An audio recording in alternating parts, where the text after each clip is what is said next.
ରାମପୁର ଗାଁରେ ରହୁଥିଲେ ରାଧା ଏବଂ କେଶବ। ରାଧା ଗର୍ଭବତୀ ଥିଲା।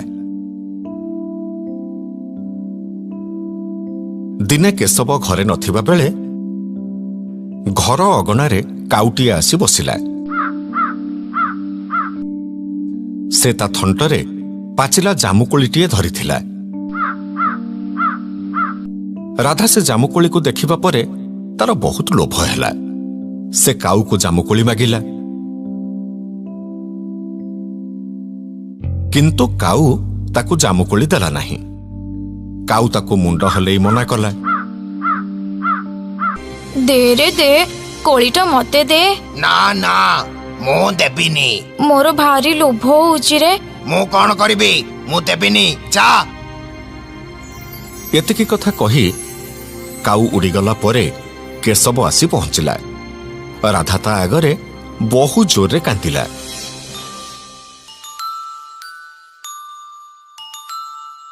କଣ ହେଲା ରାଧା, ତମେ ଏମିତି କାନ୍ଦୁଛ କାହିଁକି?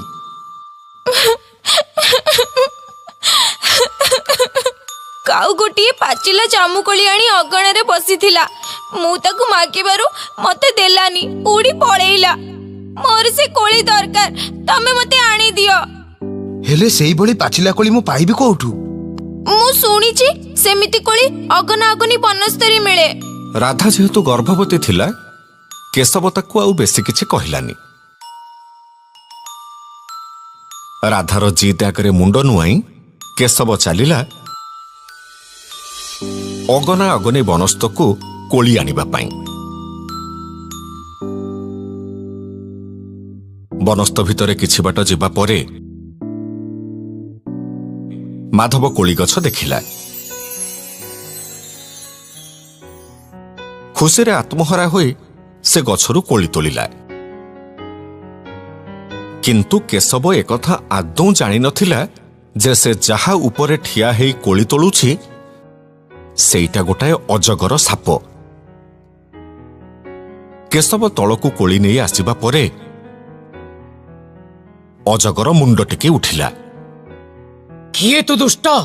ମୋ ଉପରେ ପାଦ ରଖି କୋଳି ତୋଳିବାର ଦୁଃସାହସ କେମିତି କଲୁ? ହେ ଭଗବାନ, ଇଏ ଅଜଗର ସାପଟା। ମୁଁ ୟା ଉପରେ ଗୋଡ଼ ରଖିକି କୋଳି ତୋଳୁଥିଲି। ହେ ଭାଇ, ମୋର ଭୁଲ ହେଇଗଲା ରେ, ମୁଁ ଜାଣିପାରିଲିନି। ମୁଁ ତତେ ଛାଡ଼ିବିନି। ମୋର ଭୁଲ ହେଇଯାଇଛି ଭାଇ, ମତେ କ୍ଷମା କରିଦେ। ମୋ ସ୍ତ୍ରୀ ଗର୍ଭବତୀ, ପାଚିଲା ଜାମୁକୋଳି ଖାଇବାକୁ ତାର ବହୁତ ଆଶା। ମୁଁ କୋଉଠି କୋଳି ନ ପାଇବାରୁ ଏଠିକି ଚାଲି ଆସିଲି। ଇଏ ତ ବହୁତ ଭଲ ଖବର। ତୋ ସ୍ତ୍ରୀ ଗର୍ଭବତୀ। ହେଲେ ତତେ ଯଦି ମୁଁ ଛାଡ଼ିବି ତେବେ ମୋର ଗୋଟେ ସର୍ତ୍ତ ଅଛି। କି ସର୍ତ୍ତ? ସର୍ତ୍ତଟା ହଉଛି, ଯଦି ତୋ ସ୍ତ୍ରୀର ପୁଅ ହୁଏ ତେବେ ତୁ ରଖିବୁ, ଆଉ ଯଦି ତାର ଝିଅ ହୁଏ ତେବେ ମତେ ଆଣି ଦେଇଯିବୁ। ହେଲେ ମୁଁ ଆଉ କୌଣସି କଥା ଶୁଣିବାକୁ ଚାହେଁନି। ମୁଁ ଯୋଉଟା କହିଲି ସେଇଟା ଶେଷ କଥା। କେଶବ ମନ ଦୁଃଖରେ ବଣରୁ ଘରକୁ ଫେରିଲା।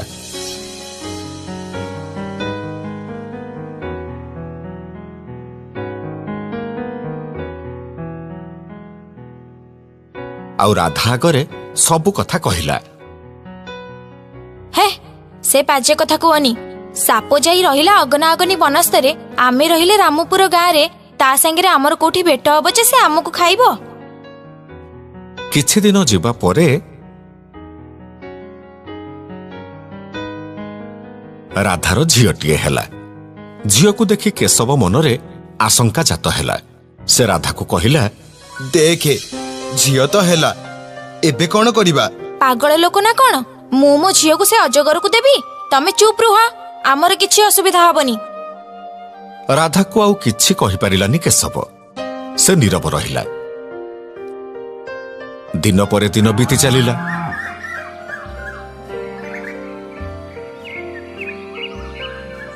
ଆଉ ରାଧା ଝିଅ ଲକ୍ଷ୍ମୀ ବଡ଼ ହେଇଗଲା। ତାର ବିବାହ ଯୋଗ୍ୟ ବୟସ ହେଇଗଲା।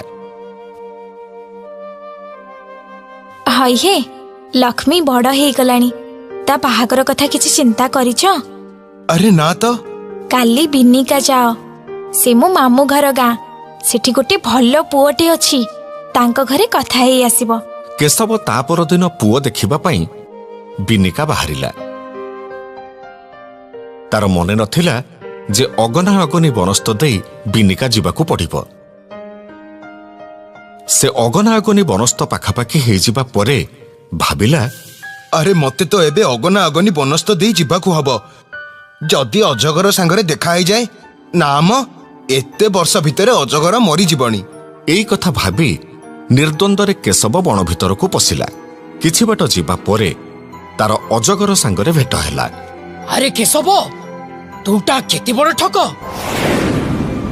ଅଜଗର ଭାଇ, ତମେ କି? ହେଲେ ମୁଁ ତମକୁ କେମିତି ଠକିଲି?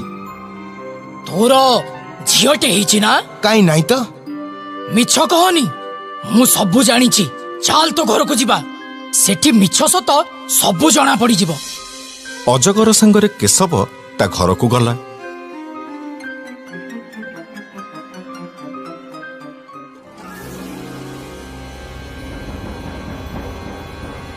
ଆଉ କେଶବର ଝିଅ ଲକ୍ଷ୍ମୀକୁ ଅଜଗର ଦେଖିଲା।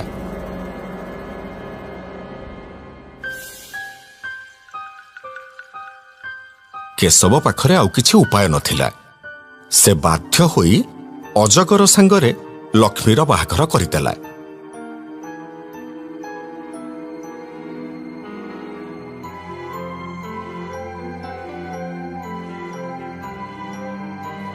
ଦିନେ ରାତିରେ ଲକ୍ଷ୍ମୀ ଖଟ ଉପରେ ଶୋଇଥିବା ବେଳେ କିଛି ଖସ୍ଖସ୍ ଶବ୍ଦ ହେଲା। ଲକ୍ଷ୍ମୀ ନିଦରୁ ଉଠି ପଡ଼ିଲା। ସେ ଦେଖିଲା ତା ସ୍ୱାମୀ ଅଜଗରରୁ ମଣିଷ ହେଇଯାଇଛି। ହେ ପ୍ରଭୁ, ଇଏ ତ ଅଜଗର ନୁହଁ, ରାଜକୁମାର। ଲକ୍ଷ୍ମୀ ତା ସ୍ୱାମୀକୁ କହିଲା, ତମେ ସତରେ ରାଜକୁମାର? ହଁ ଲକ୍ଷ୍ମୀ, ମୁଁ ଗୋଟିଏ ଅଭିଶପ୍ତ ରାଜକୁମାର। ଜଣେ ଋଷିଙ୍କ ଅଭିଶାପରୁ ମୁଁ ଅଜଗର ହେଇଯାଇଥିଲି। ଆଉ ସେ ମୋତେ କହିଥିଲେ ଯେ ମୁଁ ମଣିଷକୁ ବାହା ହେବା ପରେ ମୋର ପୂର୍ବ ରୂପ ଫେରି ପାଇବି। ଲକ୍ଷ୍ମୀ ଏବେ ତା ସ୍ୱାମୀ ବିଷୟରେ ସବୁ କଥା ଜାଣିପାରିଲା। ସେ ସେଇ ଦିନକୁ ଅପେକ୍ଷା କଲା ଯୋଉଦିନ ତା ସ୍ୱାମୀ ପୁଣି ଥରେ ମଣିଷ ହେବ।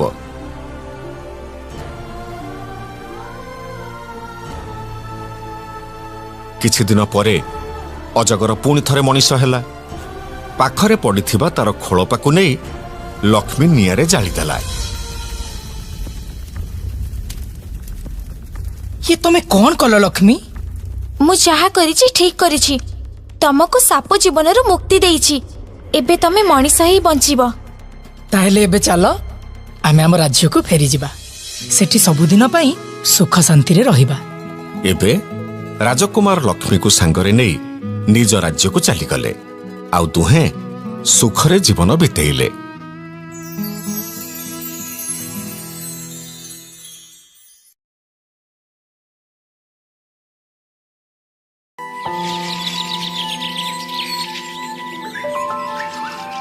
ଗାଁ ଠାରୁ କିଛି ଦୂରରେ ଗୋଟିଏ ସୁନ୍ଦର ପୋଖରୀଟିଏ ଥିଲା। ପୋଖରୀରେ ଅନେକ ଜଳପକ୍ଷୀ ଓ ମାଛ କଙ୍କଡ଼ା ରହୁଥିଲେ। ଆଉ ସେଇ ପୋଖରୀରେ କଇଁଛଟିଏ ରହୁଥିଲା। ସେହି ପୋଖରୀକୁ ବହୁତ ଦୂରରୁ ଦୁଇଟି ହଂସ ଆସୁଥିଲେ। କଇଁଛ ଆଉ ହଂସଙ୍କ ମଧ୍ୟରେ ବନ୍ଧୁତା ବଢ଼ି ଯାଇଥିଲା। ଥରେ ସେହି ଅଞ୍ଚଳରେ ଅକାଳ ମରୁଡ଼ି ପଡ଼ିଲା। ନଈ, ନାଳ, ଖମା, ପୋଖରୀ ସବୁ ଶୁଖିଗଲା। ଦିନକର କଥା, ହଂସ ଦୁହେଁ ପୋଖରୀ ପାଖରେ ଆସି ପହଞ୍ଚି ଦେଖିଲେ କଇଁଛ ମନ ଦୁଃଖରେ ବସିଛି। କଇଁଛକୁ ମନ ଦୁଃଖରେ ବସିଥିବାର ଦେଖି ଗୋଟିଏ ହଂସ ପଚାରିଲା, କ'ଣ ହେଇଛି କଇଁଛ ଭାଇ? ତମ ମୁହଁ ଏମିତି ଶୁଖିଯାଇଛି, କଥା କ'ଣ? କ'ଣ ଆଉ କହିବି, ଏବେ ଜୀବନ ବିପଦରେ। କେମିତି ଦେହ ଧରି ବଞ୍ଚିବି ସେଇ କଥା ଭାବୁଛି। କ'ଣ ହେଇଛି ସିନା ଆମକୁ ଖୋଲିକି କହିଲେ ବୁଝିବୁ। ଏମିତି ବୁଲେଇ ବଙ୍କେଇ କହିଲେ ଆମେ କେମିତି ବୁଝିବୁ?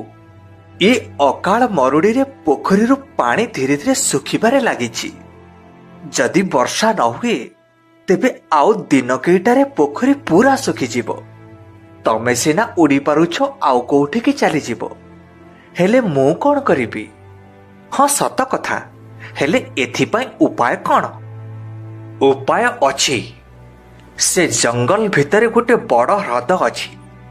ଆମେ ସମସ୍ତେ ସେଇଠିକି ପଳେଇବା। ଆମେ ସିନା ଉଡ଼ି ଉଡ଼ି ଦୂରକୁ ଚାଲିଯିବା, ହେଲେ କଇଁଛ ଭାଇ କେମିତି ଯିବେ? ଏତେ ବାଟ ଚାଲି ଚାଲି ଗଲାବେଳକୁ ବହୁତ ଦିନ ଲାଗିଯିବ। ତା ଛଡ଼ା ବାଟରେ ଅନେକ ପ୍ରକାର ବିପଦ ଅଛି। ଦେଖିବା, କିଛି ଗୋଟେ ବାଟ କରିବାକୁ ପଡ଼ିବ। ହଉ ଠିକ ଅଛି, ଯାହା ଭଲ ଭାବୁଛ କର, କିନ୍ତୁ ଟିକେ ଶୀଘ୍ର କର। କେତେବେଳେ ଚାଲିଆ ଆସି ଧରି ନେବ ସେ କଥା ଜଣା ନାହିଁ। ଆଉ ଗୋଟିଏ ଦିନ କଥା, କାଲି ଆମେ ନିଶ୍ଚିତ ଗୋଟିଏ ଉପାୟ ଖୋଜିକି ଆସିବୁ। ଆଉ କାଲିରେ ଆମେ ତମକୁ ସେଇଠିକି ନେଇଯିବୁ। ପରଦିନ ସକାଳ। କିଛି ଉପାୟ ପାଇଲ? ହଁ, ଗୋଟିଏ ସହଜ ଉପାୟ ପାଇଛୁ।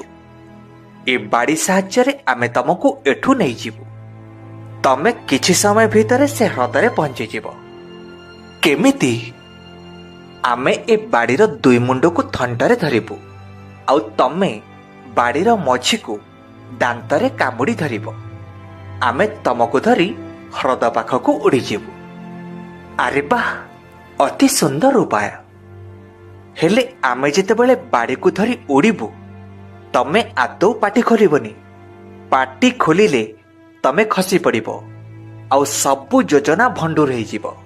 ହଉ ଠିକ ଅଛି, ମୁଁ ଜମାରୁ ପାଟି ଖୋଲିବିନି। ଏଥର ଚାଲ ଯିବା।